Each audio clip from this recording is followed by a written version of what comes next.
ഫേസ്ബുക്കിലും എൻ്റെ വാട്സപ്പിലും ഇൻസ്റ്റഗ്രാമിലും ഒക്കെ ഒരു വീഡിയോ ചെയ്ത് സ്റ്റാറ്റസായിട്ട് ഇട്ടിരുന്നു. അപ്പോൾ അത് കണ്ട എൻ്റെ ഫ്രണ്ട്സും എന്നെ അറിയാവുന്നവരും എല്ലാം എന്നോട് ചോദിച്ചു, ഇതിൻ്റെ ആവശ്യമുണ്ടോ? കാരണം ഒരു കടവും ബാധ്യതയും അങ്ങനെ ഒരു ബാക്ക്ഗ്രൗണ്ടിൽ നിൽക്കുന്ന ഒരാൾ ഇങ്ങനെയൊരു ഒരു സംരംഭമായിട്ട് അല്ലെങ്കിൽ ഒരു പ്രസ്ഥാനമായിട്ട് മുന്നോട്ട് പോകുമ്പോൾ അതിൽ എത്രത്തോളം മറ്റുള്ളവർക്ക് വിശ്വാസ്യത ഉണ്ടാവുമെന്നാണ് തോന്നുന്നത്. ഉറപ്പായിട്ടും അത് നിനക്ക് നെഗറ്റീവായിട്ട് തന്നെ തിരിച്ചു വരുമെന്നുള്ളതാണ് അവരെന്നോട് പങ്കുവച്ച കാര്യം എന്നുള്ളത്. അത് ശരിയാണ്, എനിക്കൊത്തിരി ബാധ്യതകളും ബുദ്ധിമുട്ടുകളും ഒക്കെ ഉണ്ട്. പക്ഷേ ഇതൊന്നും നിങ്ങൾക്ക് കടവും ബാധ്യതയും ഹോം ലോണും കാർ ലോണും ഒത്തിരി ഫിനാൻസ് ലോണും ഒക്കെ ആയിട്ട് ബുദ്ധിമുട്ടുന്നവരാണെങ്കിൽ നിങ്ങൾക്ക് ആ ബുദ്ധിമുട്ട് മനസ്സിലാകും.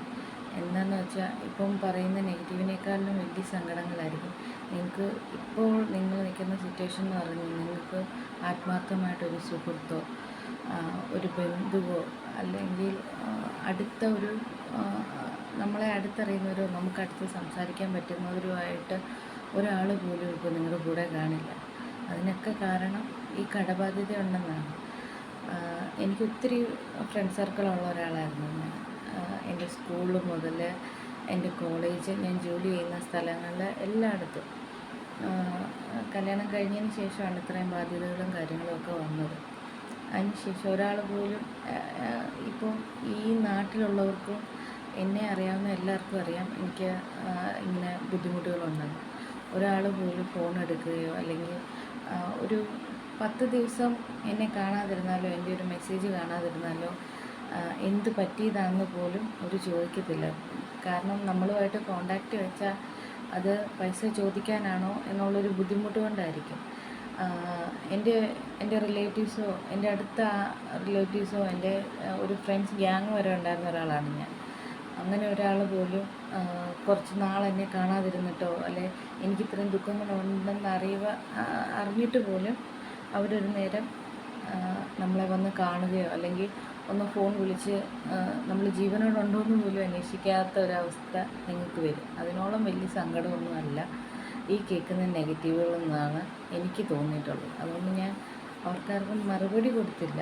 എന്തായാലും ഈ കടവും ബാധ്യതയും നിങ്ങൾ ക്യാൻസർ വന്നവരെയൊക്കെ കണ്ടിട്ടുണ്ടായിരിക്കും. അവർ ഈ ഫൈറ്റ് ചെയ്ത് നിൽക്കുന്നവർ അവരുടെ 4 സ്റ്റേജ് വരെയും അവർ മരിക്കും എന്നറിയാം.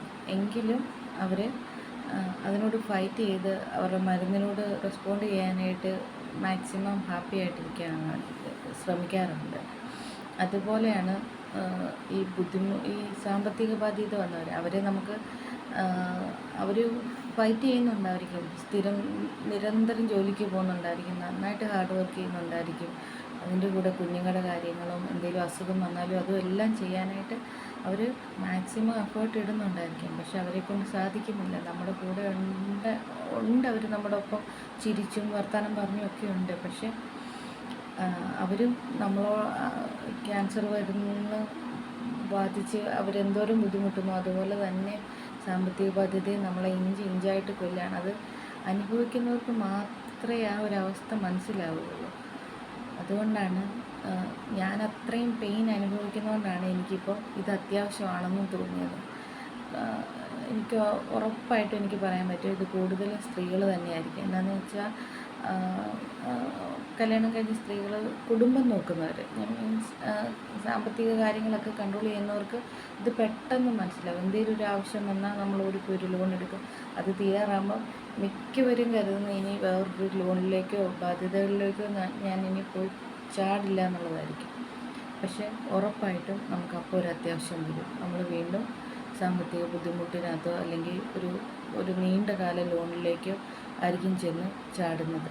ഈ ഒരു ലൂപ്പിനകത്തുനിന്ന് നമുക്ക് രക്ഷപ്പെടാൻ ഒരിക്കലും സാധിക്കുന്നില്ല എന്നുള്ളതാണ് ഇതിൻ്റെ ഏറ്റവും വലിയ സങ്കടകരമായ അവസ്ഥ. ഇത് അനുഭവിക്കുന്നവർക്ക് മാത്രമേ മനസ്സിലാവത്തുള്ളൂ. മറ്റുള്ളവർക്ക് നിന്നെക്കൊണ്ട് പറ്റുന്നില്ല, നീ എന്തിനാണ് വീട് വെക്കാൻ ലോൺ എടുത്തത്, അല്ലെങ്കിൽ കാറ് വാങ്ങിക്കാൻ ലോൺ എടുത്തത്, ഇന്ന കാര്യങ്ങൾക്ക് ലോൺ എടുത്തതെന്നായിരിക്കും ചോദിക്കുന്നത്.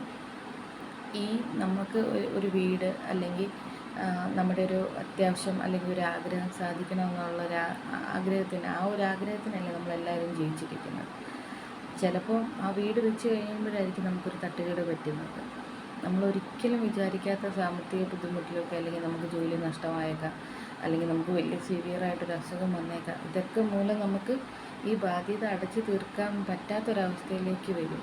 ഇത് അനുഭവിക്കുന്നവരായിരിക്കും 95% പേര്. അതുകൊണ്ടാണ്, അല്ലാണ്ട്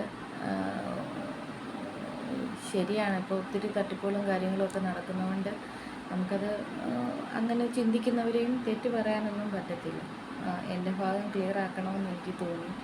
അതുകൊണ്ടാണ് ഞാനിന്ന് അതിൻ്റെ ഒരു ക്ലാരിഫിക്കേഷനുമായിട്ട് ബന്ധപ്പെട്ട് ഈ വീഡിയോ ചെയ്യുന്നത്. Thank you.